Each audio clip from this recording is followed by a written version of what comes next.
Hello, Phil. Hello, Thank you for joining me this morning. it's my pleasure.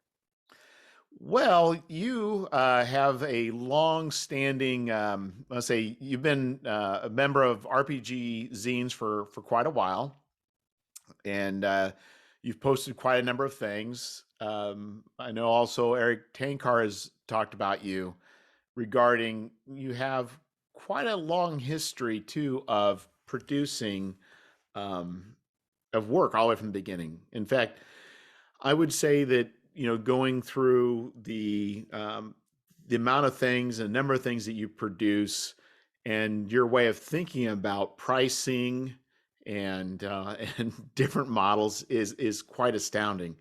So, how did you get started, like doing your own stuff? Like, what was the early days when you said, you know what, I'm going to put a thing out there for sale? The absolute earliest days would have been the early 90s when I did some fanzine creation. And then around 95, I had some of my first published professional work So, what and was the did some what was the self publishing. fanzine stuff? Just RPG fanzines. I did a couple different ones back 93, 94, 95, around there. So I mean, what was the subject of it? And what was the particular? It was completely just random. It fit my brain. Whatever the hell I wanted to write about, I wrote about. Everything from minis to D&D to Gamma World, Car Wars, just anything and everything. And that was back when most of that would be just mail order. You'd Yeah. share addresses and information in other people's zines and get orders. There's an early Shadis issue from like 94 or something where there's a short little review of one of my zines in there. And they included the address, and I got a bunch of orders that way. But how'd you come And up with the idea? Was there already a community? I assume there was already a community that was established that you just became part of. I mean, well, Challenge Magazine from GDW at the time would run little ads in the back, little classified section, and I'd be reading that. And one day I just thought, well, if other people can do this, why can't I? I've got a little bit of a graphic design background, and I'd like to know how to write. So I just did it and kept going. so let's go with the first one. So you said, you know what, I got this idea. I've got, Challenge Magazine was kind of a in-house publication, but it was because GDW had a number of properties. You would have a variety in each issue. So was the so the very so that was the concept. Was their first fanzine around GDW stuff, or was it all over the map? I mean, No, it was all over the map. I wish I had a copy of that first one around here somewhere. It was two column, no real art. Just, I mean, it looked like something you'd make in high school back in the 80s, 90s. Um, and I don't know, I just did it. And every month I did it for about a year. And then I slowed down and did some other things. And so you did this eventually, thing. So you said, "Hey, I got this idea. I'm going to do this." So there wasn't really any sort of like path that you're following from other people, oh right? no, no, there was no plan or path. It was just, I have an idea. So you're like, "Okay, I got this idea, and the muse is demanding that I write this stuff. I just got to get this out of my system." Yes. And you start cranking the stuff out. So you do the first issue, and then it's done, and you're done writing it. You go get some photocopies. Like, what was the plan? Like, was your plan to distribute the? I mean, what was? See, you keep using a word that I never like rely on. Plans just get in my way. It's hard enough. Like at the office, we have plans, and Yeah, yeah. I don't like it. But when you're dealing with like dozens of people's lives, you kind of need a plan. But if it's my own thing, most of the time, there's no plan. It's just, what do I want to do? What's inspiring me? So I printed up probably 20 or 30 of that first one, mailed about half of them out to different addresses that were in challenge of other zine publishers, and got a bunch of letters back. And then some of their zines started posting, like publishing, hey, I got this zine, and here's where you can get a copy. And it So just kind was of your grew from was, there. was your intent to like get hired on for freelance work for these companies? Was that like kind of the I don't intent? know. I wish I could tell you what my intent was. It was basically just, I want to do this, so I'm going to do this. Yeah, because you sent to publishers, and that's what's kind of interesting. So it's like, or were you just kind of like just sowing, just throwing things out there just to see what would happen? Just anybody, everybody. John Nephew at Atlas Games was one of the first people in the industry to really give me some great advice. Mayfair Games was super supportive at the time. They were publishing the Underground and Chill RPGs back then. I don't know. It just, I wanted to do it, so I did it. And I was fortunate enough that some people noticed and gave me their time and advice. Yeah, that's really pretty amazing, really, in retrospect, you know. But I think the industry is pretty small, and I think they recognize. And in Yes. fact, you didn't just do one. This is to me what it's interesting. It's not like you said, you know what, I'm going to do one. This is going to be kind of like a resume, but not a resume. It's like a proof of concept, not. It's like no, I'm just going to do an issue a month, and I don't know what's going to happen. I don't know if anybody's going to care. I really don't have any plans, but you did this thing, you said monthly is what you were doing? Monthly, yeah, for about just over a year, monthly. And starting with the third issue, and I went from like the staple in the top corner to actually folding and saddle stitching stuff. Started doing some art myself to toss in, and just I just did it. So this would have been like really pre-blogs. I mean, blogs Oh were, I yeah, think, are a thing, but they weren't really that big of a thing. yeah, Uh, definitely pre-blogs. so then that kind of explains, for that. So then you started sending them out, and then you mentioned other zines. So what happened after this started going on? You started connecting with other people doing zines. What was Yeah, the? I traded messages like mail at the time, basically. Um, with other zine publishers, and I would include their information in my zine. They'd include mine in theirs, and it just I don't know. I haven't really thought about it in a long time. It was just fun. And so you're cranking along. Then you get feedback from people, and I think as a creative, I mean, I think the thing that we probably enjoy more than anything is at least somebody saying, "Hey, I like or didn't like or critique," or there's some sort of interaction, which is rare. So you got interaction, you got Yes, interaction with other zine people, and you're like, you know what? Um, so where did it go from there? What did this lead to? I ended up doing some freelance work for a few publishers. I got a job at a agricultural magazine and newspaper, and Oh, so started. so did this lead to that?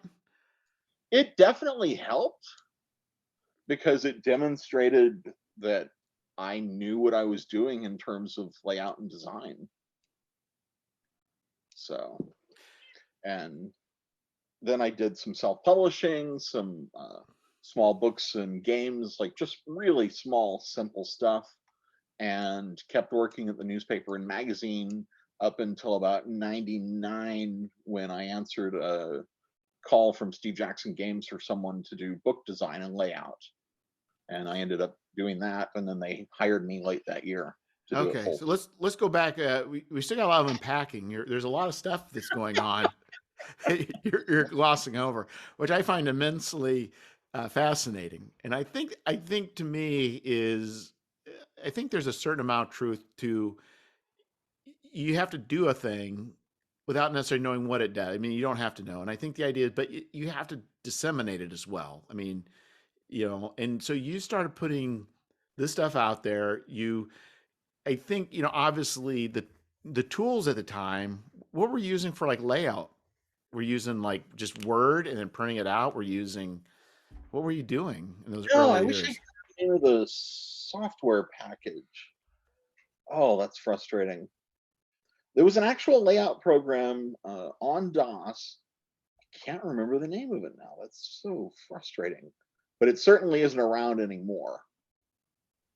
I feel like I was using WordStar for some of that. Is that a thing? That's totally a thing, isn't it? I'm not making that up. No, WordStar is a thing. I think, wasn't it something that would that was for whatever reason, it felt like that was foisted, but that people really didn't like, and it ended up dying eventually, some Yeah. sort of death. Oh, I wish I could remember the name of the software now.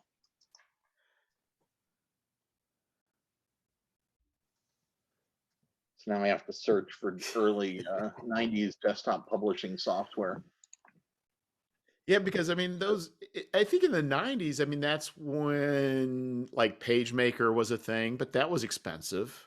That's Yeah, I where wasn't using PageMaker there then. When I went to the newspaper, we were using, oh, wow, PageMaker? Yeah, we uh, were we- using PageMaker initially and then moved to Quark about 6 months after I was there. So I found a list of desktop publishing software, and I am not recognizing, I'm not seeing. Well, it was a wild west, right? I mean, there was a lot of companies, a lot of things. There's probably things that were kind of hacks and things that weren't. I mean, it really was. It was a lot less established. Even now, we think there's a lot of choices, but I think even in those early years, there's a lot of choices that were maybe lived for a few years and then died out. Well, in the mid 80s, I was using the newsroom on a Commodore 64. Which is a step up from was it the print? It wasn't one where you do cards. Oh, I don't know that. Oh, there's one that was a common one that people would make cards of. It was you'd make and do like these ASCII graphics of Santa Claus, whatever, and you could print out these nasty looking cards back in the day. Uh, Yeah, I worked on the school newspaper in junior high using the newsroom on a Commodore 64. oh, That was educational. I remember in college with an Apple IIe, I was writing a term paper, and I think I ran out of. It wasn't that big of a term paper, and I think I ran out of memory writing a term paper. It's like and I remember early on in the computer, I bought I went the Amiga route, and I think I got an Amiga 2000. I think I got 6 gigs of RAM, or no, 6 gigs, 6 megabytes of RAM. And I thought, you know what? I'll never need another computer again. I have all the processing power. I have all the memory I could ever need. That was a very different time. Like my first modem was a 300 baud modem. Yes, you could tell what speed you're connecting at based on this the sequential handshaking and squeakings and squawkings and the tone changes. Yeah, Oh, those. this is going to drive me crazy. I'm going to have to spend the rest of the day trying to figure out, was it I wasn't Frame Maker. It might have been Frame Maker though. I'm willing to bet somebody has some YouTube videos of some of these old programs. And if I can pull those up, I'll probably find it that way by just looking and saying, oh, yeah, I remember that interface. That was horrible. Yes. So so it got you connected, doing more zines. You said you did some. Did you say you did some freelance work because of that? Yes. But the question I'm fascinated with is, so you said there was an agricultural magazine. Like Yes. I kind of get it, but because what you demonstrated is, hey, I can do a professional looking product. It wasn't that you're doing a zine on horticulture, Right. but still, I mean, let's face it. In those early days, being in the role playing games wasn't. It was not just anti cool. It was worse than anti cool. I mean, it was like loser level kind of stuff that we would. So, how did you get a professional job at a non RPG company based off of an RPG product that you I just heard created? they were looking for somebody to do some pay step work. I had enough knowledge of what that meant that I could go in, and I just went in and talked to the owner, and he seemed impressed with me and said, all right, give you a shot. I think there's a lot to be said because I've noticed it seems like in life that we have a lot of choices. So if you say, you know what, I want an artist or I want a writer or I want a whatever, you can get on the internet and there's an infinite number of people. Yes. But if you know a person or a person presents themselves, it removes a lot of choices. And sometimes it's easier just to go with something you can see in front of you or rather than, but I think early in those years, it probably was less common and it was probably even more difficult to find, people than it is Yeah, you today. basically had to find people locally to work with on anything like that. Yeah. You had to put out an ad or ask people, Mhm. and the ad required somebody to actually read the ad. It's like, so you did this. So how long did you work with this magazine? It's about 5 years, just under 5 years. So, and I learned a lot doing that. When you work on tractor ads and dealing with large chemical companies on their advertising and things like that, you learn pretty quick. Well, especially you're dealing now with a level. I'm not saying that RPG products aren't professional level, but there's definitely an expectation of professionalism when people are paying that Oh kind of yeah, money for ads.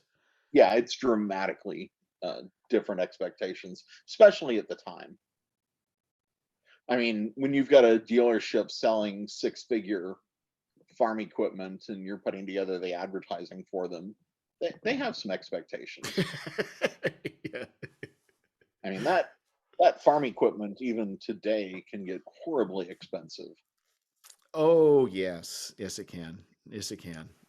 It is amazing the amount of money that's required to just even just for and now it's not just the equipment, it's just all the things that go with equipment, the software, the whatever additions and modules, and it's Says a new combine today can cost between 330,000 and $500,000. yeah. Used combine can be as low as 5,900 and up to 450,000. I'm willing to bet that $5,900 combine is really old.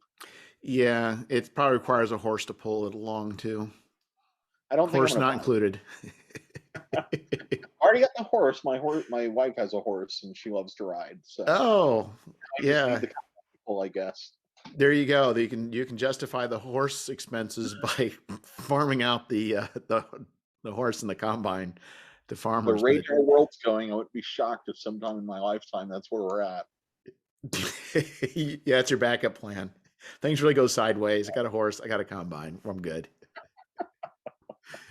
The so you're going along. Everything's clicking. You've got the world in your pocket, and then so this company, Steve Jackson Games. It's got Yes. obscure company, isn't it?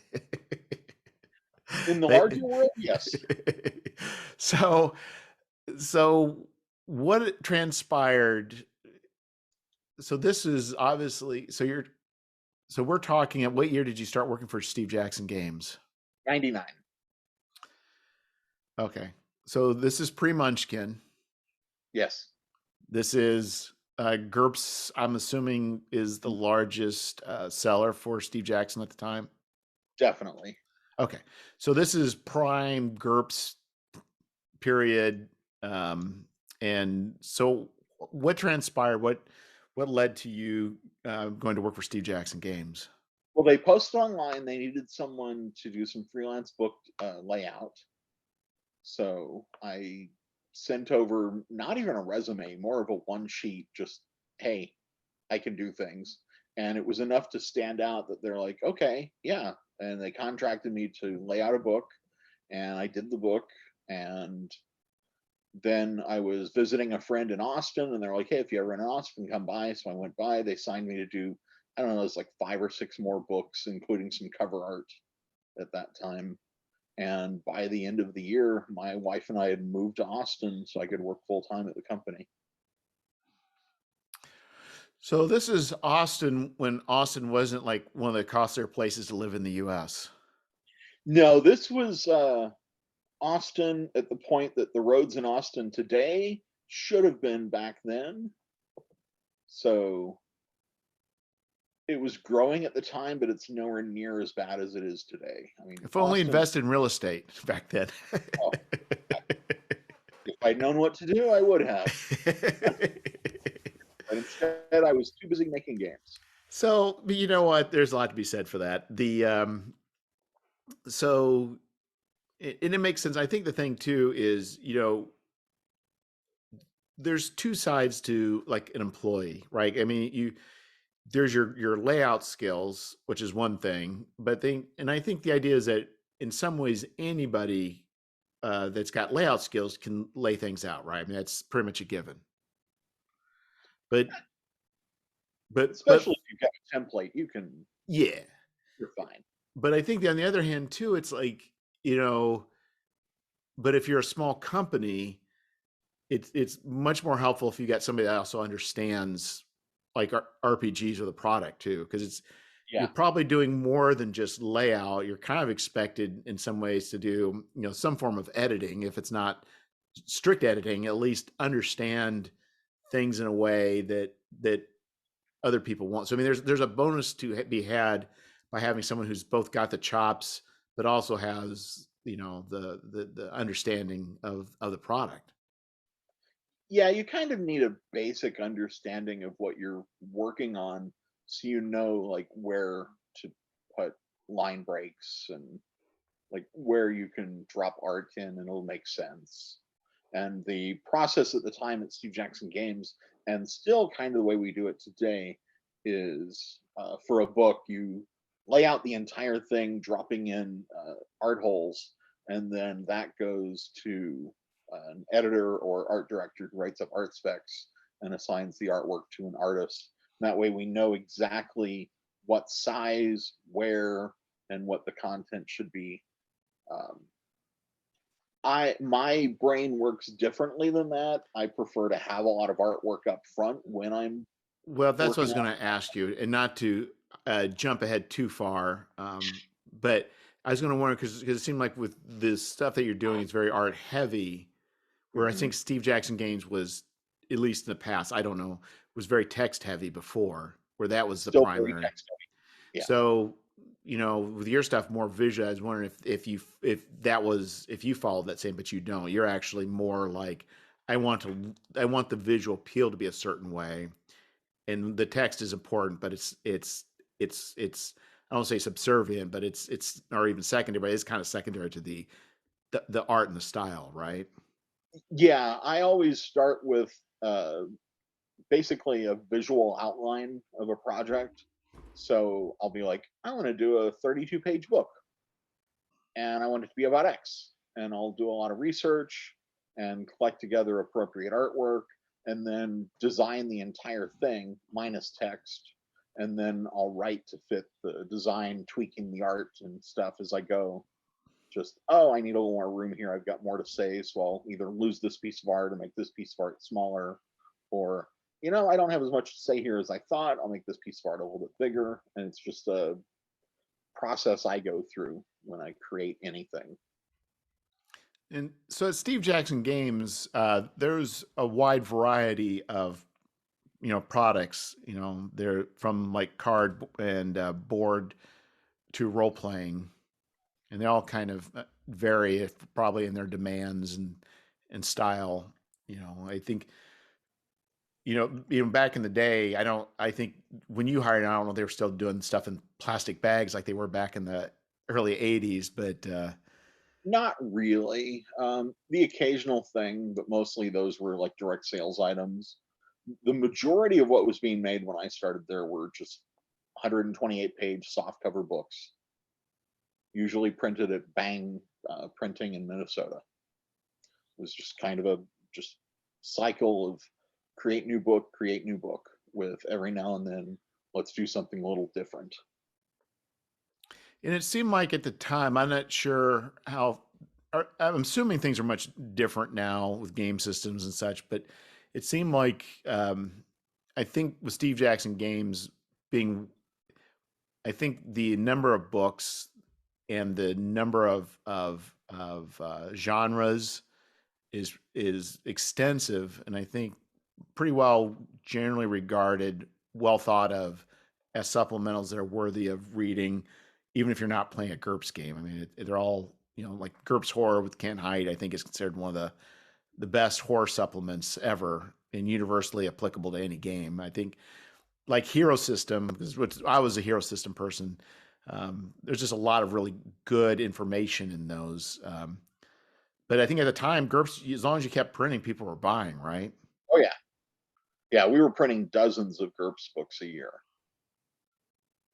and a GURPS book is a lot more work than I think many people realize. Those don't come together quickly. By the time I would get involved, it was most often at the later stages. After a year or so at the company, I started being involved much earlier on some of the planning and things like that. But initially, it would be manuscript comes in, and we basically have 30 days to get all the layout done, all the art done, get everything finished, and get it off to the printer. When you say get And all that the was art done, are you saying when you say get the art done, you don't mean putting in an art order at that point?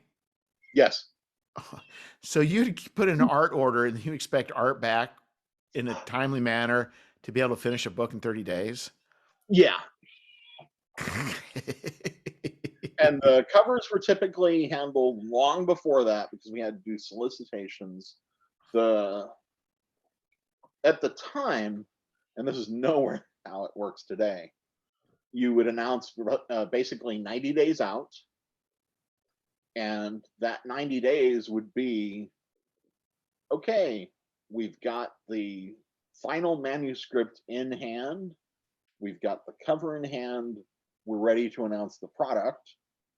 And now I've got about 30 days to get all the layout and art done, to get it off to the printer, which is about a 30-day process, and then back to the warehouse, so that theoretically in that last third of those 90 days, you're receiving the finished book from the printer and shipping them out to distributors so that you can meet your street date. I'm just astounded you get art that quick because you'd have to have art within like 2 weeks or 3 weeks.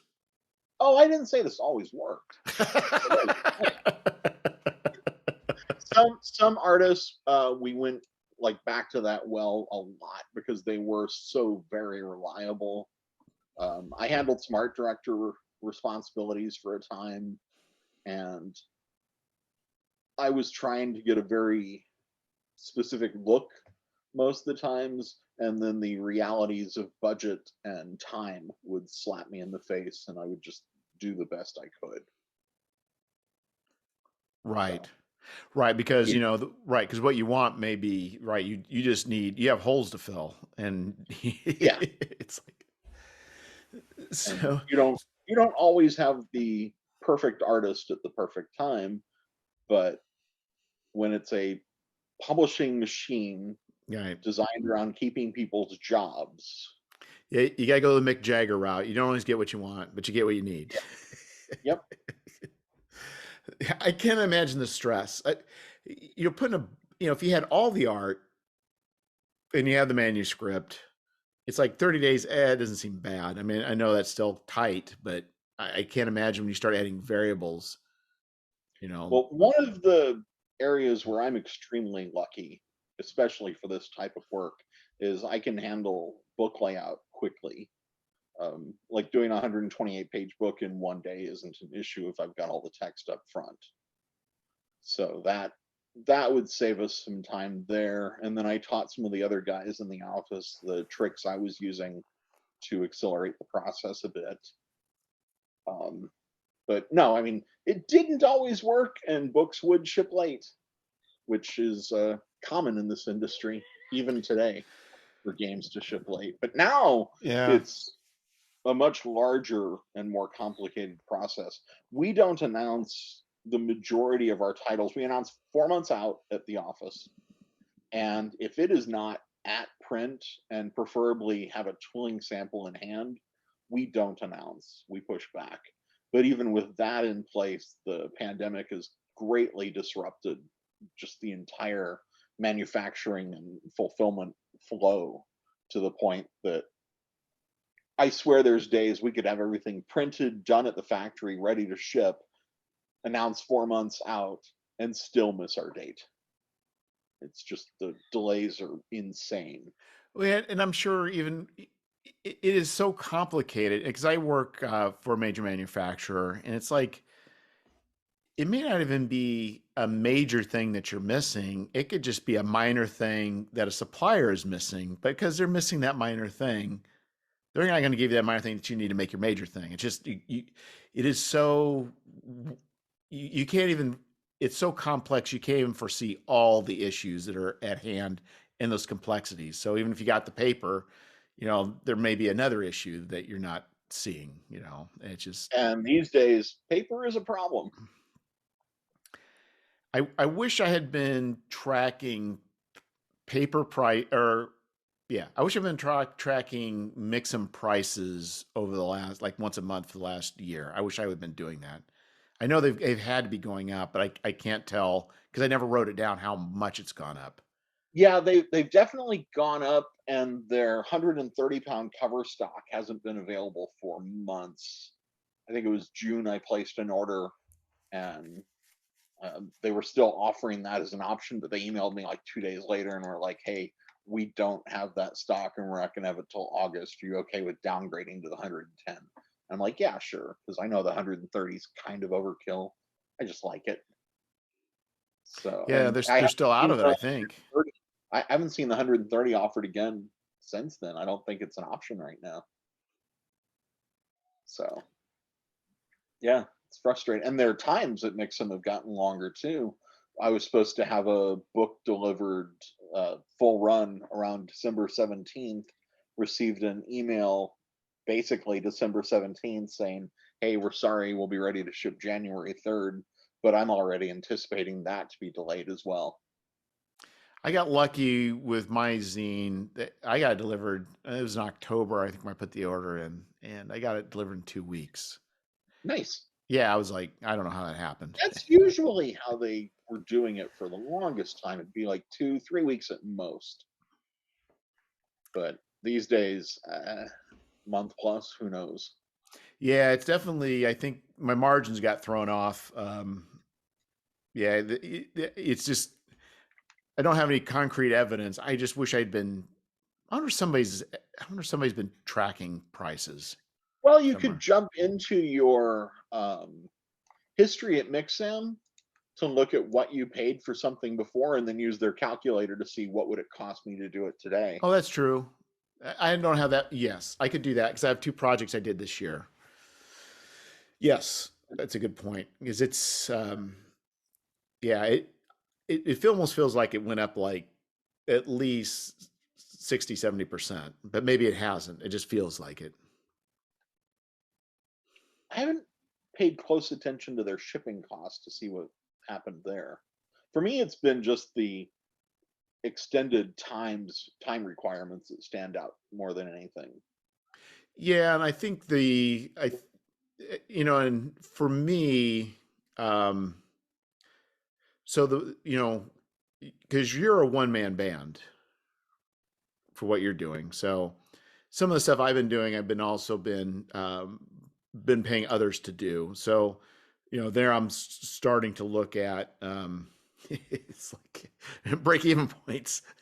It's like and it seems like my break even points based on calculations keep going further out. so so my next project for Zine Quest, it looks like I need to fund at 4,000 to break even is my Okay. calculation. So but it doesn't mean that if it doesn't fund, like if it only funds at 3,000, doesn't mean I'm losing 1,000 because because the printing costs are significant as far as the percentage. But anyway, my point is like, yeah, those paper costs really start to affect, or the printing costs, yeah, definitely start affecting, where that break even point is. Yeah.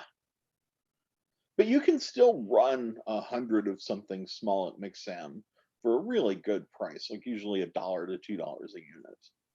Well, the stuff I'm doing is actually running around $7 a unit. Oh, what are Yeah. you? That's a little.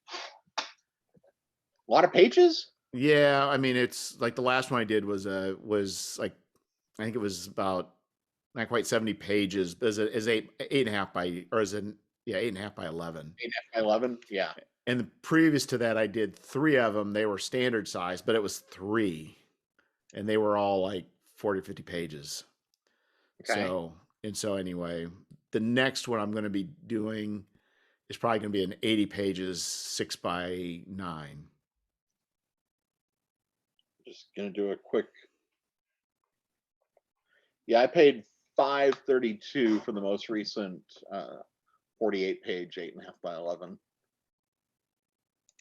plus the cover. So Yeah, so I was doing color for all that. I think the interior I'm planning on doing mostly black and white, but but it still doesn't matter. Whether you have one color or you add additional color, you're full color yeah, at that point. yeah. Um, The price for Mixam difference between black and white and color isn't huge. no, it isn't. And I'm thinking about using also. I think it also ups the price. I'm planning for this one not to do the not the glossy. What's that? Sat. I'm not planning on doing sat. I'm planning on just doing raw paper. And I think that might also increase the ink prices a little bit. Yeah, I think it'll cut your time a little bit too, though. Well, sounds like a nerd paradise of printing. The place I keep trying to experiment with, and I still haven't been 100% successful, is the drive-through RPG print on demand stuff.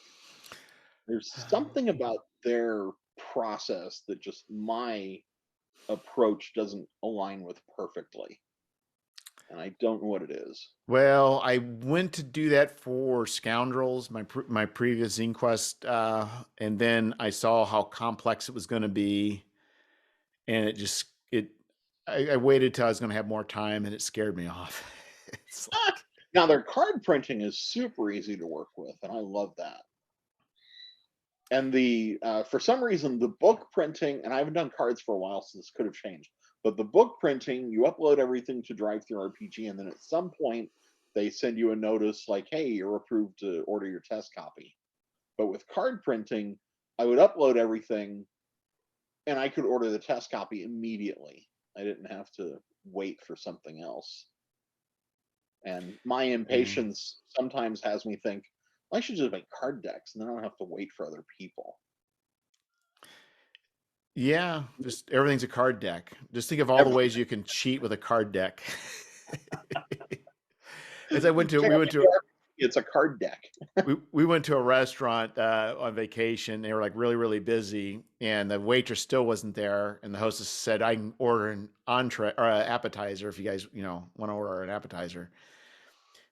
We ordered the appetizer, and it came before the waitress came to take I was like, we should just ordered all appetizers. It would have been sooner. So it's like, okay, let's rethink this. How big can we make the cards? Can we have 8.5 by 11 cards? They do offer, what is that? There's something larger. I think it was Ed over at Skeleton Key Games was telling me that he uses for his adventure tiles. I think it's the card printing.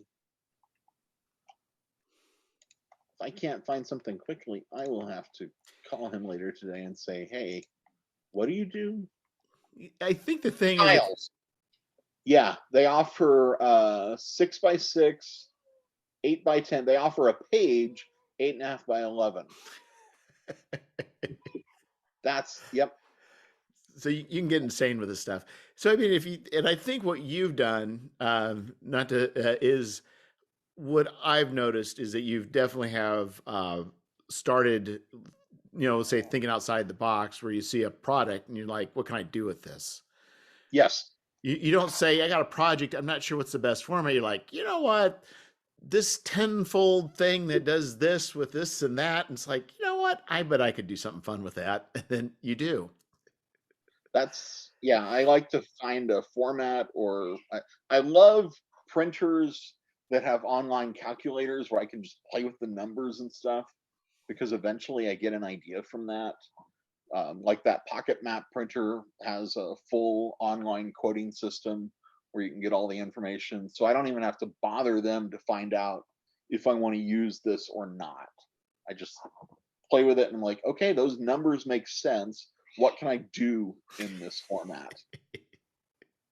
It's so funny. It's so, I don't want to say backwards, because I think what happens is, at least, so I do analysis in my mind. It may not be right. So this is my analysis of you, which may be completely incorrect. Okay. Because I look at what you do and I'm like, my goodness. So it appears to me that, at least as of recent, you came across Morkborg. Right. And I think the idea is, that you got the ability to put out Morkborg material in a variety of formats. The format really doesn't matter. You can, if it's going to be a 110-page book, or if it's going to be seven 4x5 cards, you can produce Morkborg material, is the way I feel. Okay. And when you look at something, you feel very comfortable. You're like, you know what? I already understand the feel and the look and the general content I can do. I can look at the format and be creative with how that's going to come out. Is that the case? That's fair. I do that for other titles as well. Like I'm doing a systemless fantasy pocket map project next month. But yeah, the Morkboard game fits me perfectly because of the rules light nature, the distress design. It's like just a lot of things I like all happen to come together at the perfect place. They're more in the like doom metal, Yeah. visceral, like bloody, nasty. And I approach the stuff I make for it more from a like cosmic weirdness, but it does mesh well. But I don't get really into the and they vomit blood when you fail this test or something. That's not my personal taste. Right. So But they think it's not even, I mean, but what it is I'll just say, the design aesthetic. And I will say, not just even when I say design aesthetic. So I think, to me, this is me, like I say, I may be wrong. I yeah. think it's not necessarily the exact content, but it's the format at which Morkborg presents itself, both as far as information, mechanics, as well as the graphic design aspect of it, lends itself to what you're doing. Well, and I do something that's a little more adjacent to their design approach. Um, I used to do stuff that was way more influenced by like old David Carson ray gun works, but these days as I get older, my eyesight is, I mean, it was already bad, but Yeah. now it's worse. So I aim for legibility with a Yes. lot of what I do. Um, like the Morkboard core book, there are sections of it I can only read by taking my glasses off and getting my face as close to that page as possible. So on my own side, when I make something, I want it to look visually like it's in the same general family, but a little easier for me to read. Yeah, and to be fair, I don't have the Morkborg, or how you pronounce it. It's not right, Right? but I anyway, think it's Yorkborg or I, I've even heard it pronounced even weirder than that. So yeah, I've heard Merk Merkberg and I've heard it in the last one not even being close. Like, I don't know, like a Y sound. It's just weird. But anyway, oh I, wow. I've never. Yeah, it's on Corey. I think it, yeah. It's, in fact, I had I interviewed Jeff Richard from Chaosium, and I believe he pronounced Pendragon as Pendragon. Oh wow. I'm so I don't know, and I'm like, he went to Germany. Yeah, maybe he knows. I don't know. It's hard, but anyway, I'll make no pretension that I know. But so I'm I've never having a bought. hard time getting past Pendragon. Yes, and then That's gonna stick in my head for quite a while now. and also, the is it Melabane, not Melabone? So it's like, Right? I don't know.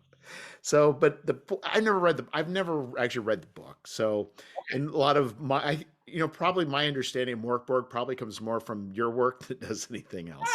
Well, I think it is hands down one of the best rules light RPGs of the last few years. I mean, I backed the Kickstarter campaign initially when it happened just because so much of what was happening there really caught my eye.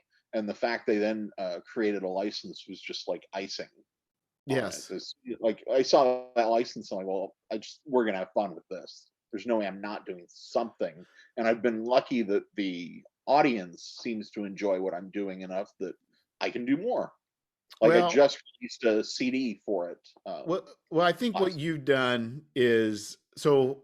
This is me just doing analysis. This may not be correct because that's just I can't stop but thinking about things. So, Okay. so I think we are.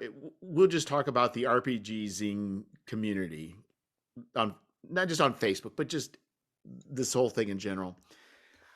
I think there is as opposed to, we'll say, people who are more just in the traditional stuff. I think people are more interested in unique and fun ways of presenting things than they are just about strictly content. And I think you have provided some very fun and unusual, when I say unusual, I mean non traditional ways of presenting RPG material that people find fun and exciting. Well, I'm lucky that they're willing to support my stupid ideas. I'm gonna keep like so one of the things I've been experimenting with recently is a 12-inch by 12-inch book. And I've found a couple places to print it. I found one printer, Print Ninja, that will let me do, I think it was a 17 by 17-inch book is the largest size I can make their calculator give me. And I'll do something with that. So you feel like calling them and saying, you know what, I know your calculator goes to this, but what are my real limits? You've got to be careful with that. The accordion book, I don't know if you saw that accordion book that I made earlier this year, Yeah. but with that one, I went to Alibaba. I found a couple different printers and requested quotes from both of them. They both came back, and it was like $200 to get just a white mock-up. So I paid each of them to make white mock-ups. They came in. One was way better than the other because the one I rejected couldn't do the full, like, almost 48-inch piece of cardstock as one piece. So they glued it together somewhere toward the center, and it had this ugly seam. And I was like, no, we're not doing that. And this other one, they did great. They made the entire thing exactly as I wanted it. So that weekend, I made the product and sent the files to them in order to print test with all the art and stuff in place. And then ran the Kickstarter campaign. That did well. They started printing and they contacted me and said, hey, we can't do it as one piece. It's just too big for mass production. And I'm like, well, this isn't going to work because you've given me tests. And Yeah. eventually it was, well, if I'll pay more, they can use this other machine that can do a sheet that size. And by then I'm like, yes, I'll pay you more. Just get it the way I need it, please. And the end result is amazing. I mean, I've got one here somewhere. I just absolutely love how this turned out. And I would enjoy doing it again. I just don't know if I can handle that stress again of going through the. Oh But maybe my. this time, if I go to the same printer and tell them up front, hey, just charge me the more money for the bigger machine, we'll be okay. But this, I don't know if you've seen it, So but I it think the is problem is I probably have seen it initially, but I don't think I right. understood the size or scale of this. Yeah.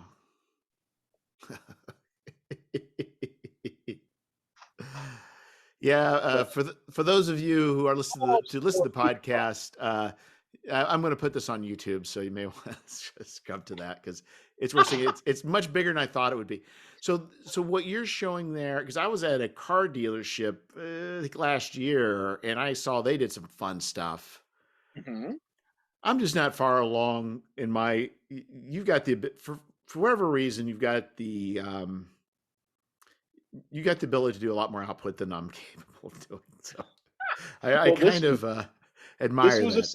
Saturday, Sunday job here once I had the idea and verified that the printer could do the size. Yeah, but you wrote it though, right? Yeah, So you didn't write the whole thing on a Saturday, Sunday, did you? Okay, now I hate you, Phil. I just so you wrote, laid I'm out, sorry. got all the art, everything together in one weekend. If you want to make it even worse, and I'll just apologize up front. So this is a 6 1/4 by 11-inch tall, 64-page hardcover. Printed this one with Taylor Printing in Dallas. Yeah. This one was a couple of Saturdays in a row to create, and it was super fun. Yeah, it's definitely and like I said, to me, so I backed a bunch of stuff for Zine Quest 3. Okay. And there's a lot of people who either I bought at book level or I bought at just the PDF, and they tried to get trendy, but it sacrificed, as you were talking about before, legibility. And Yeah. to me, that's unforgivable. Like, I really don't care how cute you think you are putting pink text on white paper, but that is not, there's nothing, there's, yeah, but this is like, you said, you know what? I'm going to have the design aesthetic and legibility all at the same time. The legibility is very important to me. So yes, um, this has like some distressed design elements to it, but ultimately, when you get in close and start reading, Right. I made sure that all the words are fully legible, and that's more for me than anybody else. Well, and I think, and I think not to even just point at our age, but I mean, I don't want cute dice. I want to be able to roll the die on the table, and I want to be able to see and interpret it immediately without any sort of time taken to, you I've know. I've had glasses since I was 7, so it's a combination of things, including age. But if you want dice that can be a little challenging to read, this I'm, gelatinous cube die can be a little bit of yeah, a challenge at no, times. no, that is a night that I will say that gelatinous cube die, I think, wins for an object on your desk and to show people and maybe roll it on occasion. But Uh, I take issue with that because at the office we made a die that is really in the object on your desk sort of thing. So I mean, the yeah, cube die is tiny in comparison. yeah, but I mean, it's at least it's more. You can still distinguish a four pretty readily on that 10-sider. Yeah, but I got some kids. I say kids. I Got some also have a people, lot of junk on my desk. but they got a lot of these with the scroll work and all the stuff, and it's like even they will roll it and they'll stare at it for a while to determine what number there is. Like, no, I want Yeah, high contrast. But anyway, that's my preference. So yeah, so we're making these dice at the office right now. that's cute. When you say making it at the office, what do you mean you're making it at the office? This is Steve Jackson Games project that's at the factory now. What I Ooh, like is how the design goes around the corners. yeah, yeah. I agree. And that one is both cute and it also is, you can distinguish pretty quickly what it is. Well, as bad as my eyesight is, Steve is even worse. So So what, legibility is important. so is that supposed to be, so that die, is it part of some sort of top secret project? No, it's just a die. Oh, so it's not going to some sort of whatever game. No, Just six-sided dice. It's not going to the Munchkin Matrix tie-in. No, there is no such thing that I know of. Okay. Yes, I'm I sure you're almost worked denying on a it Matrix because it doesn't RPG. exist. Well, I almost worked on a Matrix RPG over 20 years ago, but that turned out to be a real nightmare. Who was it? Who was it for? I mean, who was going to produce it? Was it Steve Uh, Jackson? I'm trying to remember if we've ever been very public about it, but yeah, we were working through an agent and created kind of a mock-up of page design and some text and stuff like that. But unfortunately, at the time, they were so busy working on the next two films that the whole project got shelved within like 2 months. Yeah, when they're talking I about, don't think we ever talked about that. I tens of probably millions of just wrote dollars on the line versus an RPG product that's, it's so minuscule. oh yeah, Yeah. totally understand. So, not to get too far in, like, and Steve Jackson's games, but it's like, I know it at least appears to me that Munchkin really allowed Steve Jackson just to print money. I mean, there was, at least for a while there. So just in general, like, with GURPS and different things, and things have its peaks and valleys. Like, what are you, as a game company, like, what are you seeing as being strong or weak, or what's been, what you can share navigating through economies and changes of gaming preferences? But What's the big challenge these days is still just the nonstop flood of new releases.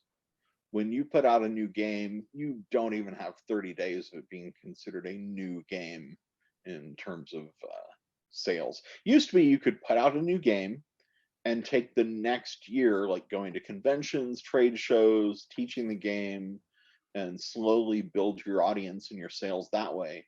But these days, 30 days later, I mean, distributors have moved on, the audience has moved on. They're looking at the next wave of dozens, if not hundreds, of new games. The pandemic's definitely slowed that down a bit, but it's still an insane number of new releases coming constantly. I described it as more of a periodicals model today, where you publish a game and you're going to sell it for about a month, and then you have to publish the next game that you're going to sell for about a month. Creating evergreens is not really a thing these days. There's been a few titles over the last 3 to 5 years that have managed to take off and stand out, but I mean, I couldn't name 10 new games from the last 2 years that are still in like everyone's mind and on top of the charts. So you've been, successful, when I say successful, I'll say successful. It seems like you've been very successful in the way you've been implementing your own personal projects. Is there any sort of thought of Steve Jackson games, like, changing to, I'm not saying doing what you're doing, but is there been any, like, I just wonder, are bigger game companies kind of rethinking, like, smaller projects, or doing smaller projects, or is it still pretty much the model that's been used is really the one that needs to be followed? I mean, has there been any thoughts, you think, in that direction? I don't I don't know how many publishers have started experimenting with smaller direct sales items. Seems like if anything, crowdfunding's just become more and more important to a lot of publishers. It's it If you've got $1 million or $2 million crowdfunding campaign, then the larger market is more interested than if you just were to create the game and ship it to stores. Yeah, I can't even imagine. Right. Y- y- Yeah, I mean, and even right, because it feels like unfortunately, that the stores is, even though it's still probably, it's important for very large companies, but it's only the very, very, very large companies, I think, that are really benefiting from a lot of retail. Like Wizards of the Coast, they're going to break through and be in Target and Walden Books and whatever, but it's much harder for a smaller company to get product there. And I think the Kickstarter does seem to be like even going with like Free League. My goodness, they just do so well with the Kickstarter model that They're it's pretty core. incredible. I'm constantly amazed at what they've managed to build there, and every project they do looks to me like a huge success. And Yeah, and they're I don't serious know, about. Yeah, go ahead. I I don't know how much of that translates into larger distribution sales. I think to me, I'm going to guess. I think most of their sales. I'm going to guess that most of their. I'm trying to think. I still think most of their sales are either going to be online. They're going to either be through Amazon or they're going to be through the Kickstarter. I'm guessing. Yeah, I'd like to know how well their sales do through distribution, but I know the majority of their product I can get online without too much trouble.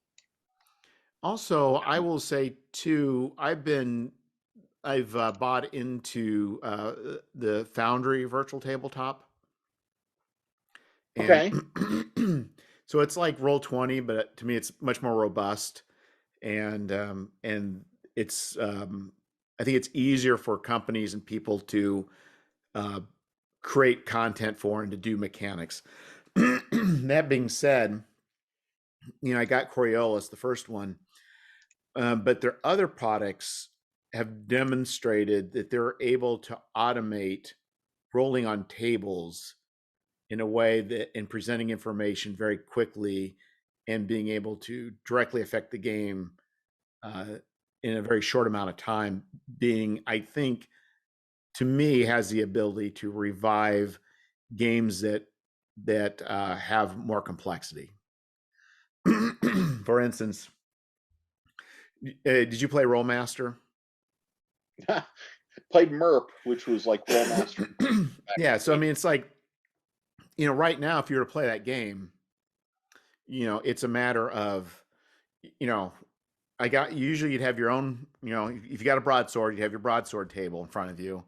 The armor class, you'd roll cross index damage plus your critical, then you go to your critical table, and some weapons could be, I can't remember if some weapons could have maybe options of maybe multiple, maybe not. Maybe just always just slashing or crushing, and you'd roll on that. Where now you can just click your weapon, and it presents your result and your critical, and it could apply it to your enemy all at one time.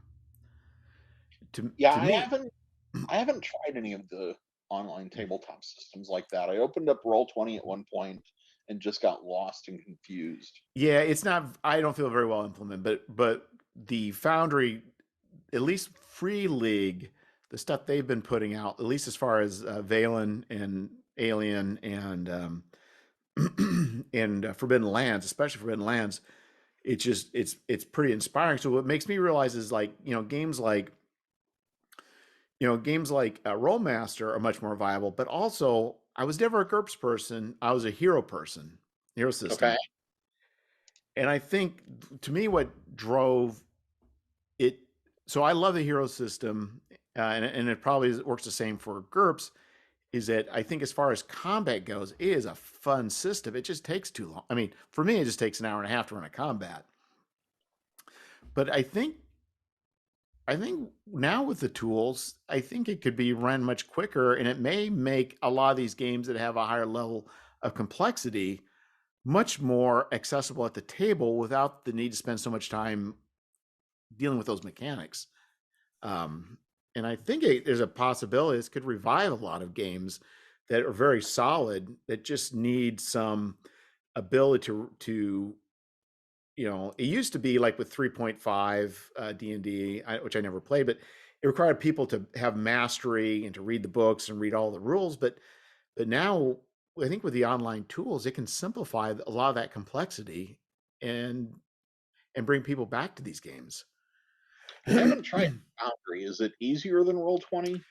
I believe so. So the way Foundry works is you pay a $50 fee and then you own Foundry and you can run it on your own computer and you can host it. Okay. And or you can pay money and have it hosted remotely, which I do because I was having problems with my computer working. But and then that's it, and you can and then so there's already a GURPS module out there. So what people will do is they'll create a game system, and so a lot of the underlying mechanics are there, Hmm.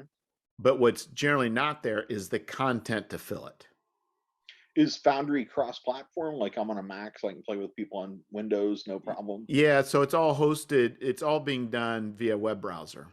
So Okay. yes, and so like for Free League, I download the Coriolis game system, and it had all the Coriolis mechanics character sheet, but it didn't have the talents, it didn't have the skills, it didn't have the equipment, it didn't have the books, it didn't have all that. Then what they do is then they sell. Then Free League, they can sell the content, and it just plugs right Okay. in, and it makes character creation so much simpler, or makes everything so much simpler. So my hope is, and I think, if there's funding, I think that, like I say, I think, systems like, like with, because GURPS is a great system, Hero System is a great system. They're all, I think Rollmaster at its heart is a great system. It's just, Okay. I think that it's just in generally people playing online, and I think in general people playing, they just want things to go quicker. And I think it's an opportunity to make these systems really shine in a way that makes it very accessible. So we'll see, but I think the future is bright for this stuff. It's just where it's going to head next. I'll have to look at Foundry because yeah, I spent some time with Roll20 and I don't know what's happening. Yeah, it's from my understanding, Foundry is, I don't want to say open sourced, but it's much more open to people doing things with it. It's much more, I think it's much more flexible in that regard. So, and because people Okay. do, you can, and their model is really good. So, but anyway, that may be, an avenue for like Steve Jackson to go with some other stuff, or maybe not. I don't know, but Free League's definitely gotten that point. So, excuse me. So anyway, I guess also, going back to Kickstarters, because you've been doing this for a while, and I think I'm going to try something because you do some things that seem counterintuitive for Kickstarters. Okay. Your PDF model, like I think you just charge $1 and you get like all the PDFs. Is that, if I recall correctly? Depends on project, but I've done that often. Yes. So, and at first I thought, man, I is that nuts? And as the more I think about it, the more I look into your madness, I realize, no, I think you're right. And I think for my next Kickstarter, it's like, because most people I think want the physical product. And why not just make the PDFs much cheaper? Well, and post campaign, the PDFs cost more. Oh, so that's what you do. I see. Yeah. So if you're part of the Kickstarter, like I do those dozen series Kickstarters where the stretch goals are, and you get another PDF. And eventually, by the end, people have gotten 12 PDFs for their dollar, and each one's like 13 to 14 pages. Yeah. Um, It's like, so that is kind of along the lines of something I tried years ago with PDF publishing, where my goal wasn't to get a lot of money out of one person. My goal was to get a little money out of a lot of people. And at the time, I was publishing PDFs that were like $1, $2, something like that. And I intended to be more like the candy counter at the checkout. You're like going through the store, you've bought your 4 PDFs you want, you're about to check out. But here's all these little like dollar PDFs. You can just add a couple on. It's not really going to hurt anything. And when I went to Kickstarter and started experimenting with that model, the idea was everybody who follows you on Kickstarter receives an email when you back something.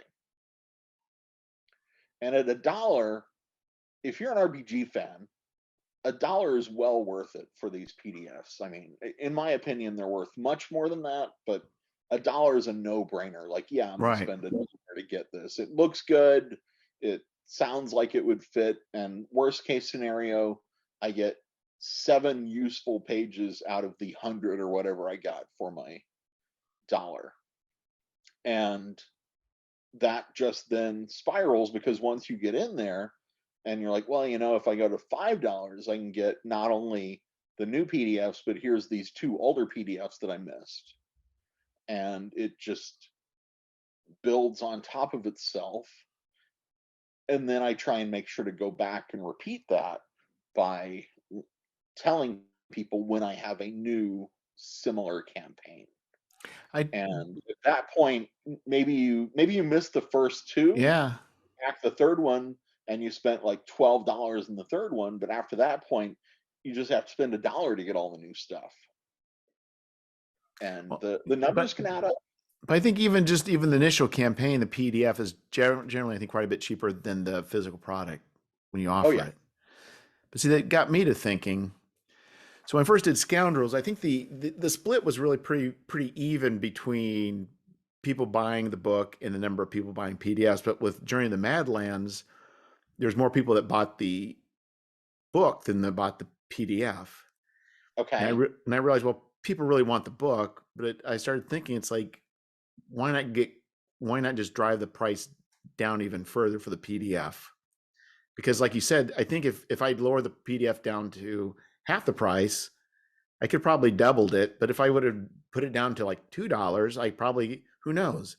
It's really not Yeah. that much more work for me to distribute another. I mean, it's the same amount of work for me to distribute the PDFs for for 5 people as it is for 5,000. There's no difference in amount of time and effort it takes me.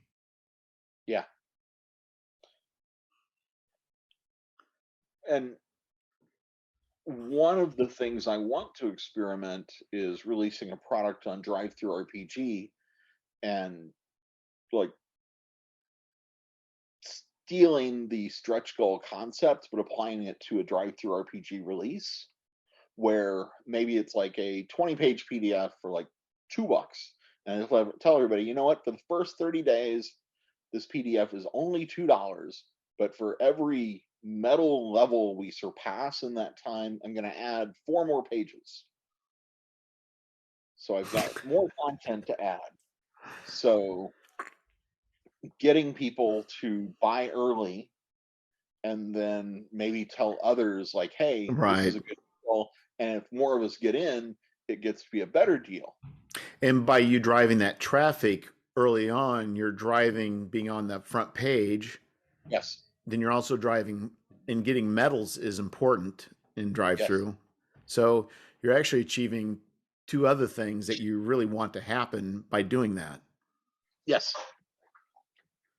And one of the ideas I had for a project like that was to tell everybody we have X number of days when it's this price, when I'm doing this whole stretch goal concept.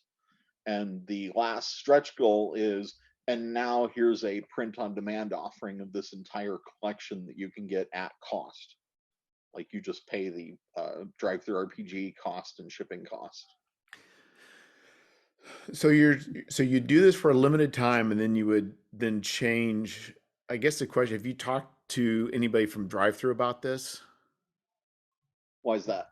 Well, I don't know because it's kind of weird because I don't not saying it's kind of an interesting direction you're going, and there's nothing that I'm saying that's like wrong about it. Um, but I think I just wondering is that's an interesting model. I guess the question is when you're doing the distribution, is the communication being done through drive through or is it being done through your followers on your own like newsletter? If I was to do something like this, what I would do is price the PDF at whatever I think it should be, $3, $4, I don't know. Depends on what it is, size, and then use the coupon code system and email system to email all my existing customers who have purchased things from me before and outline the entire plan there. Give them the coupon code to get the reduced price, but then also on the product page itself, list these are the stretch goals associated to the metal rankings, so that people who haven't bought things from me before but end up on that page, when the product potentially ends up on the front page of the site and gets more recognition, they get there and they can see, oh, it's copper now, so it's got these extra pages. And you're not really changing anything in the offering. You're just changing what you're the way you're handling it from the back end, I guess. Yeah, and then I would upload the updated PDF as required. Like, okay, we're silver now. I need to upload this version of the PDF. And then everybody who's already purchased it receives the email notice that, hey, the file's been updated. And in that email notice, you can craft a message. So I can also say, hey, we only need 97 more people to get to the next reward, the next stretch goal. Yeah, that's very clever. And I think you definitely, I mean, you definitely have spent, decades building up an audience. So I think, or a base, I should say, not an audience, but, and that's really, you've gotten yourself in a position where this is something that's very viable. I think it could be done. It's an experiment I want to try at some point. So Yeah, I mean, it does seem like it should work. I think what you're doing then is you're bypassing a lot of the complexities of Kickstarter. yeah, But what you're trying to do, I'm just going to assume this is me trying to do the analysis on Phil Reed. I think you're trying to understand your bang for your buck and energies put in for Kickstarter versus non-Kickstarter, because well, and part of it comes down to Kickstarter is a finite resource. You can only run so many projects at a time, and I can make more things in a year than I have the Kickstarter bandwidth to pull off. And I know just releasing a PDF at drive-through, you're not going to get noticed. It doesn't really matter. You've got to be somebody like really established, have a like very large, dedicated audience. But doing little tricks like this can help Yeah, it's raise your. interesting because the metal rating, if one pays attention to the metal rating, you look at like large publishers like Monty Cook, Uh huh.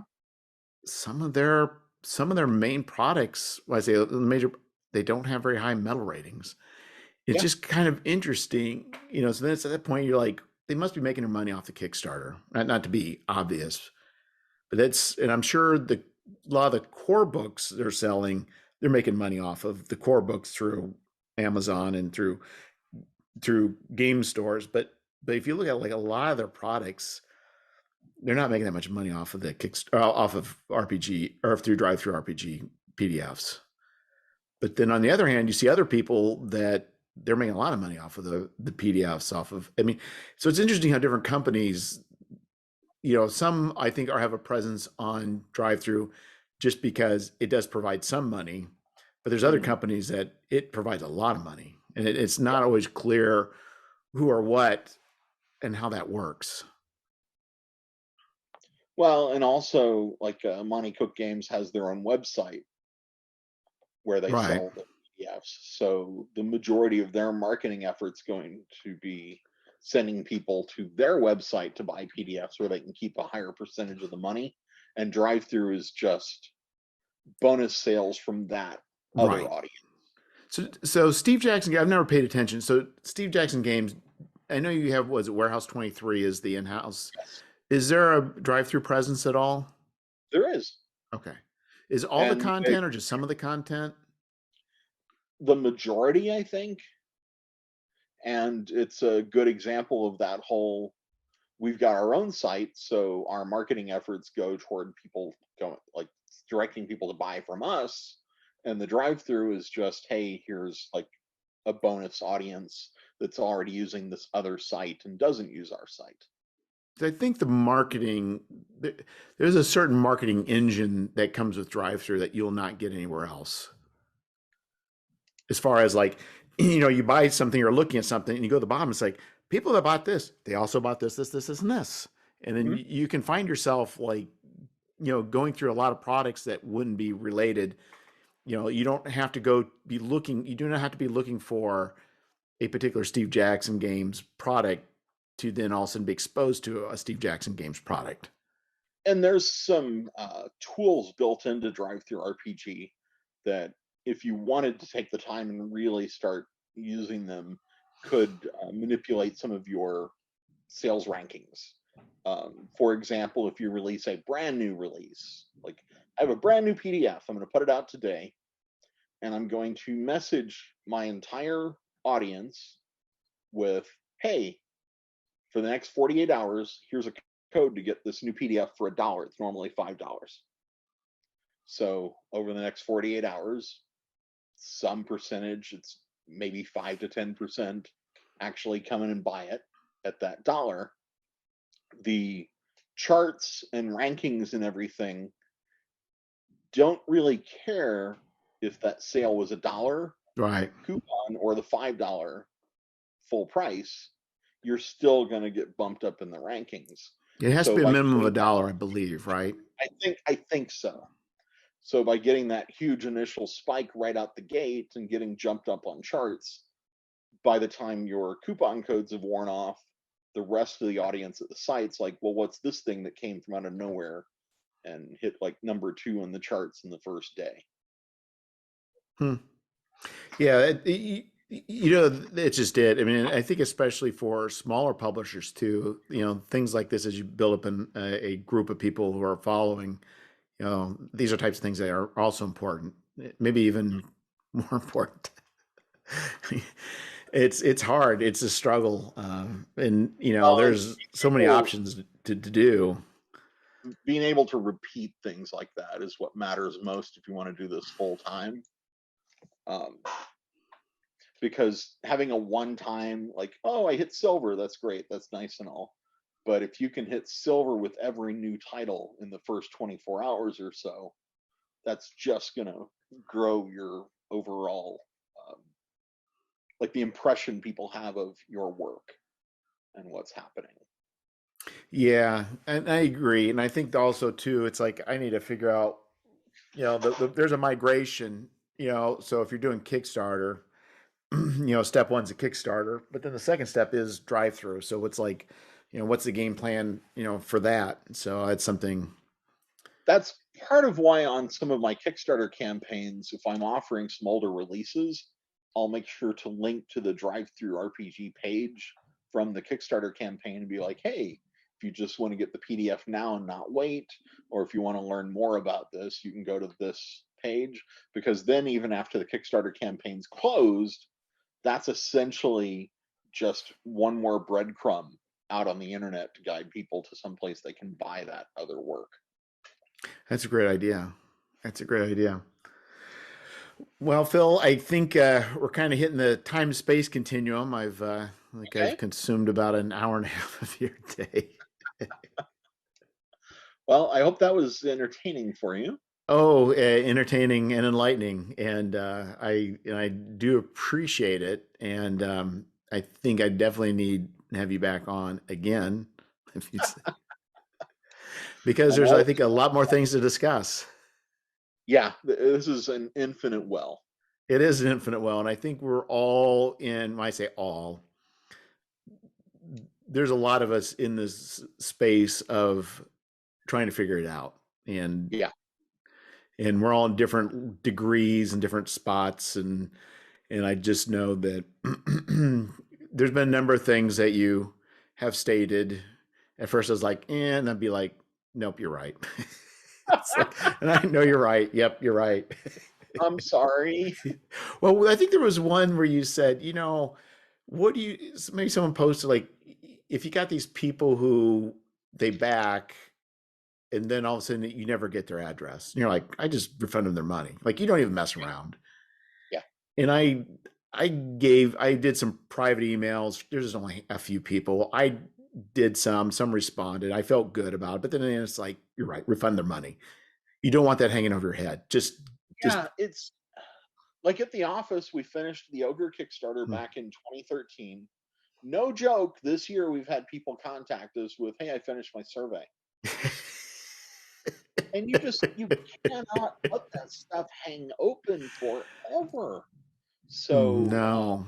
And I in think the for office now as well, we announce a date like, hey, on this day, if you haven't finished your survey, you're getting refunded.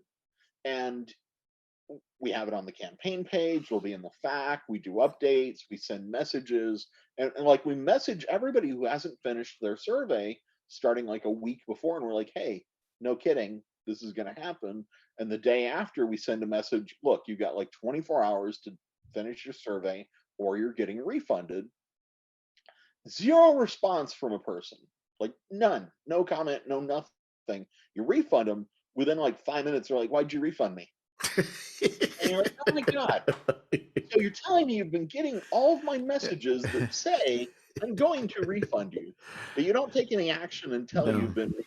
How do I get in? How can I get it? It's like I can't help you. Well, I think for business, I think there's a lot of reasons, you know, I mean, probably like you don't want to be holding on to stock and inventory and deal. I mean, No. you want to go through your normal channels after this, but I think Well, and as an it's individual, it's a it's business liability because you've taken money, so you've got to track this on your balance sheet, and right. it's like $72 for backer X who never finished their survey 7 years ago. But I'm for not going to me, carry that forward the rest of my there's an life. emotional thing as far as a person and my own Kickstarter. I want this Kickstarter to be done. Like I do Yes, not want to be thinking about. I wonder if George is going to finally respond after. I mean, I don't want that. I want and it's worth it. typically, Go if ahead. if you just leave it there and you're like, finish your survey when you finish it. Typically, the way it works is 6 months, a year, 2 years. I wish I was exaggerating. 5 years later, they complete their survey and instantly post a comment. I don't have my stuff, and it's like, really, you're going to be like this? You've basically vanished off the face of the earth for the last 5 years, never finished your survey. Now you've finished your survey and you want to know why you don't have your stuff that day. So no, it's so much. It is better for your mental health to have a refund policy and a deadline because you don't need this. And think about it. I ran in 2020 11 campaigns. I almost hit 12, but I failed. And this year I only hit 8 or 9. I failed on that as well. I'm gonna get to 12 in 1 year. I'm going to. But let's say you let all those just be open and people complete the surveys when they complete them. Now you don't know what day you're going to get 0 to 100 people. Hey, I finished my survey. Where's my stuff? Right. You just don't need that in your life. No. It's horrible to refund the money, especially when like, oh, I just had to refund $1,000 to like 27 different people who never finished their surveys. Well, but you But also lose money because Kickstarter's yes, already taken their cut, so you're actually losing money by refunding money, not just giving their money so back. that is the reason for a lot of my campaigns now. The deadline is before Kickstarter pays me, so that I don't lose that money. Because if you refund before you get paid, the full refund amount comes out of what's the total Yeah. amount. It's only if you refund after you get paid that you lose that 10%. So yeah, most of my projects, the deadline is about 8 to 10 days after the project ends. The campaign I'm running next month, since I'm using BackerKit for surveys and everything, that one, unfortunately, I won't be able to do the refunds before the deadline. Maybe I'm gonna have to talk. I've got somebody who helps me with BackerKit because I do not understand their tools, so I have to get help for that. But maybe there's a way to deal with surveys before that deadline. Yeah, it's definitely, and especially when you're, so what I'll just say is yours, what you're doing, you have more of a machine running. You have it's really, I mean, it's clunk, clunk, clunk, clunk, clunk. You can't afford, if I'm only doing like two or even three, it's one thing. But if you're trying to do 10, you got to keep the machine going. Because once that one starts backing up, it starts going to create problems for everything else. You got to keep everything orderly in progression. Otherwise, you're going to lose track. It's hard. It's probably hard enough to keep track of everything with probably more than a few a year, let alone 10. Well, that's why most of my Kickstarter campaigns, all the creative work is done before I launch the project, because I don't want to be in a situation where I'm now just trying to bang out some content in order to fill some arbitrary page count. Well, I just that's to me what I. So originally, I was going to do two Kickstarters for Zine Quest 3. One, I had the content already pretty much mostly done. It needs some copy editing, some other stuff, but it was mostly done. The other one, I had some people still giving me stuff, and I thought, well, I just would finish that one up once I got the money. But after Kickstarter said, no, you can't run two at the same time, I okay. was very thankful because then I would have been under stress to both get it out, but also not cheat anybody with content. I mean, you know what I Yeah, mean? The, so when you take your time, you say, you know what? Once I have it laid out, once I have the text, you're like, I'm happy with this now. I'm ready to kickstart it rather than go through this mental gyration of, am I just shortcutting just to get this out? Or, I yeah, mean, it's hard to be creative and be under that pressure. yeah. And I usually have a dozen plus different projects in various stages that I'm working on. And it's not until something it hits like this creative tipping point where I'm like, okay, that's what I'm obviously doing next. And then I wrap it up and move on. But the Kickstarter limitations on how many you can run, how many you can have open, things like that, can be an obstacle of sorts. Like they approved my Mimics campaign back in October, and I was originally going to run it in October or November, but office time, domestic stuff, just the time was never quite right. And this whole time, I've got this large project that I'm working with BackerKit's marketing team on that is approved. Like I can launch it today if I want to, but I've got to be coordinated with BackerKit to make this work. And it's blocking me from doing a different Kickstarter until I run this thing. So I've got two more Kickstarter campaigns constructed on the site, ready to submit for approval, but I just have to get through this one before I can get to the next one, and then get through that to get to the one after that. You can, I think the rules are now, if you have four successfully completed and fulfilled campaigns, I believe you can have up to three ongoing Kickstarters at one time. But you can't run them at the same time. You can have them like live, Oh, like in progress, oh sort of. yeah. And And since that, this was approved, I can't get another one approved right now because that would uh, count as two okay. live It just projects. can't be live. So I kind of got Yeah. myself messed up Okay. in that, like for instance, for Zine Quest 4, I'm not, I've got I know I'm going to run. I'm still writing it, but it's still got to go through editing. I get art. And so I know that once I launch it, it still may be 4 months or 5 months. But then I have some other things I was wanting to do, but I can't do it now because I know that's going to clog up. I don't want to run these other ones now because in the end of the year, I don't want to do it at the end of the year because then I'm all sideways with getting money and then paying taxes on it and then Yep. having the expenses next year. And so it's like I should have done a couple more small ones that I could do. I should have done those earlier this year. Then I would have had my four, and then I could have, because I've got one that's really close, but I know it's going to get fouled up because of Zine Quest 4. It's going to delay that one, so it's just like Right. that's annoying. Well, one of the ways I think I'm going to finally hit my goal of running and like I want to run and deliver 12 projects in 1 year on Kickstarter. And I think one of the ways I'm going to do that is by making a couple of projects where all the work's done in advance. And the only thing I'm offering are PDFs and drive through RPG print on demand codes. That way I can deliver like the second the campaign closes successfully, I can message out all the different codes to people and official project is done and like finished before I even get the Kickstarter funds. Yeah, I think But that's definitely by far the less headache way of going about it. the guys at Ian Publishing, Russ has done an awesome job with some of those projects where the campaign ends, and within like 5 minutes, he's done. Yeah. Everything's delivered to all the backers, and he's like, "I'm out. It's over." And I want to do that. I think that would be Yeah, and really the cost, the cost of, I know you're not paying it because you're just doing coupons, but I think the cost of it does seem to me the cost of the print on demand can be as can be cheaper than the ones from Mixam. You're not getting necessarily the same it. quality.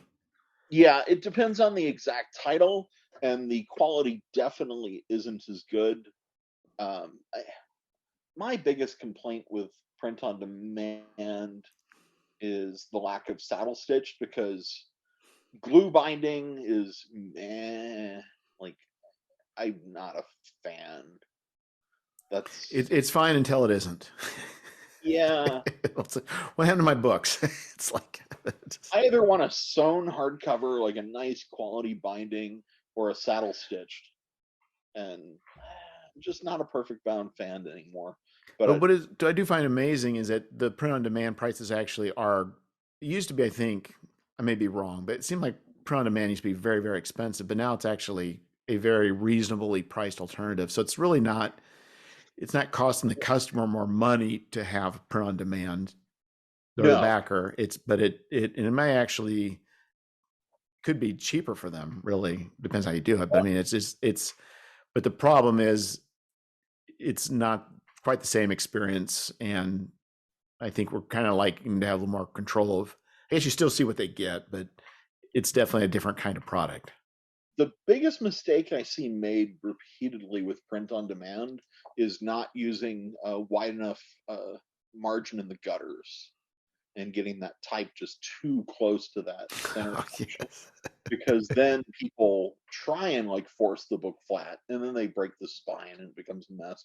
But like, this one is drive through RPG print on demand hardcover, and they did it's a black and white book mostly with some spot color, but they offered it as, yeah, like, you can see a little bit of color there. Yeah, yeah, yeah. Yeah, so they offered it as a premium color hardcover, which means they used better paper, so it costs a bit more than just a black and white.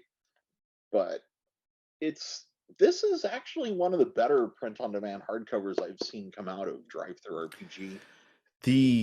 So Chaosium, they do this thing called they have called the Jonestown Compendium, and Okay. it's their open. Oh my goodness, it's their basically where they license out to people to print. Go look at Chaosium's Jonestown Compendium. They got some crazy stuff that people are putting out. is that And is that the older, I think they've been doing it for a while then, haven't they? Because like, if I wanted to create something, yeah, I could submit it to them, and then they would do this process. I think you can just do it your own. The people are Oh, just doing it. It's I think Jonestown, it's Johnstown. They came out with one. It's I think has to do with like combat and Glorantha. They kind of did like a. It's just beautiful. If you could look it up, or even go to the Facebook page for RuneQuest, but they made it like like the books where you look up like ancient armies, what they wore, how their tactics were, the equipment that they use, the steeds that they use, and it's I mean it's just beautiful. And there's a lot of people, and that was put out I think in a $40 print on demand hardcover, and it just is absolutely it looks beautiful. so it's on drive through. It's one of the community. Yes, Huh. and it may actually be on the top seller too on Kickstarter at the moment. On Kickstarter? I'm sorry, drive through. The brain is going. So there is a And they've got an entire like community creator tool or system at drive through, aren't they? yes, and that's I think part Multiple of it. publishers, community content programs, Miskatonic Repository, Johnstown Compendium. So that Yeah. one is for RuneQuest, I take it. Yes. Yep. Cthulhu's Foundry.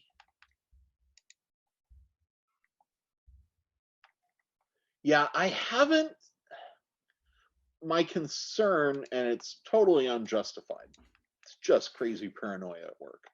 My concern with those community content programs is what happens when the publisher behind that decides, I don't want to do this anymore. Can they just switch everything off and now whatever residual income I was getting from that is just gone? That's why I haven't Oh touched the yeah, I'm DM sure they scale, can. Yeah, but because the unlike DM scale, TSR, they generally don't own it. right? But so that means I've created this thing for like the Genesis system or something Yes. that is so wrapped up in this game engine Yes. that to do anything else with it, I may as well just create something entirely Well, new. the difference is what I'd say is if you were to go, my understanding is Uh-huh. like, let's say you were to write something for the D&D Beyond or whatever it's called, whatever the D&D thing is, I don't know. Okay. If if you were to write something for that, TSR owns that they own what you just wrote. I mean, they'll still pay you for it, but you cannot take that and go anywhere else with it. Okay. But if you write something for community for the Genesis, you could change the mechanics and put it out for Cipher system and change the mechanics and put it out for whatever. So there is that difference. But yes, they could at any time. But of course you're losing, you're only getting 50%, but what you're getting is um it's basically marketing. You're kind of gaining the marketing for a particular group. Yeah.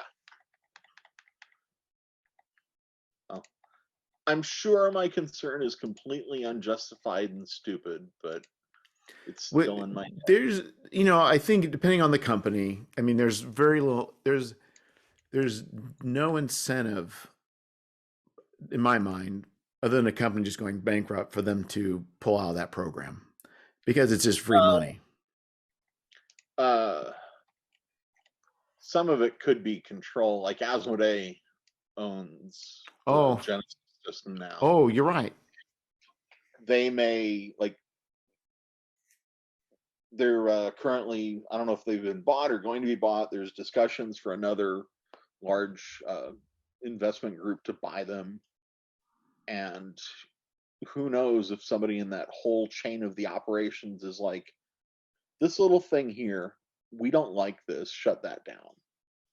Yeah, right. Because a larger company may not fully get it or want Yeah. to deal with it or whatever it may be. Or at some point, and totally hypothetical and highly unlikely, Hasbro's like, we got to just sell this D&D thing. It's a distraction. It's not worth our time.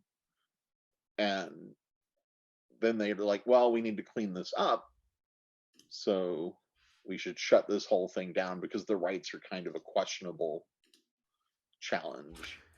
And again, I feel I'm unjustified in these concerns, but I can't stop Well, having them. the thing is, you don't have control, and that's Yeah. of anything you don't. And actually, I'll do is I'll post in the chat. It was called Weapons and Equipment from RuneQuest, I Okay. believe, is the one. But anyway, they do produce nice hardback books, is what it Uh-oh. appears. External link warning. Yeah. Now I'm in trouble.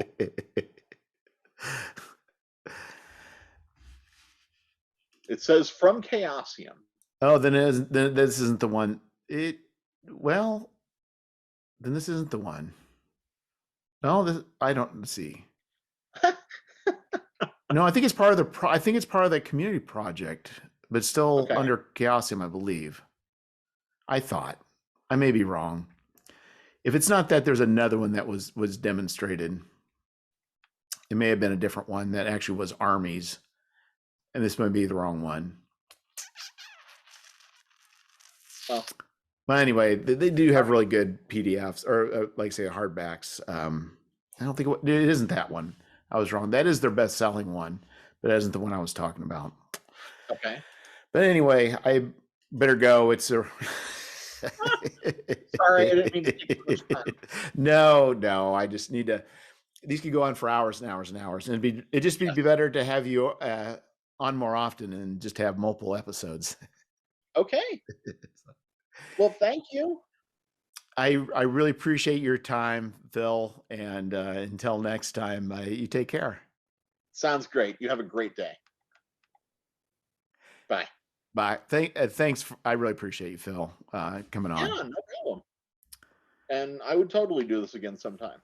Yeah, it's just like you say. There's no set any sort of thing, and it's just us having a conversation. It's just there's a lot of interesting things to delve into, and I find very interesting things like your past. There's so much that's I think a lot of people don't realize.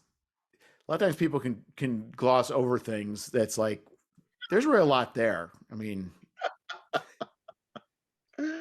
Well, it's like you mentioned me doing stuff pre-blogs, and yes, I was, but then I also ran a blog for about 6 months, and before I started PDF publishing in 2002 or so, and that kind of fed directly into the PDF publishing as well because I was learning things yeah, there. I think the zine community is now kind of taken over for the blogs in some way. And I'd say from the blog, there's still people doing blogs, but Yeah, it just seems like that's kind of it's been a all thing. blurring together.